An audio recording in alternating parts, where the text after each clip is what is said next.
Mga kaibigan, isang magandang umaga na naman, no, uli sa ating lahat, no.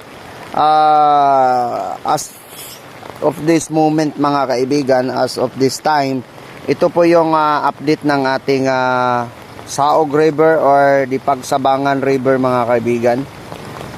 Still remain on the nasa yellow. Sa yellow indication pa siya, mga kaibigan. Dito mismo sa gilid na to.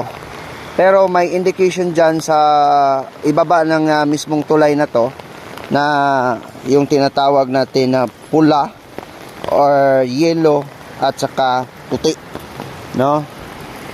Yan, hindi lang kayo maklaro siya. Nasa yellow pa rin siya, mga kaibigan. So ito ho yun, no, ang sitwasyon ng ating Saog River ngayon or the Pagsabangan itself or Saog.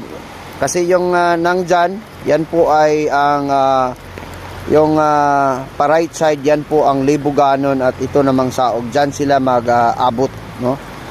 So yan ho, mga kaibigan, makikita ninyo. That is the update. So the bridges and road of the Pagsabangan is passable naman, mga kaibigan. Thank you so much.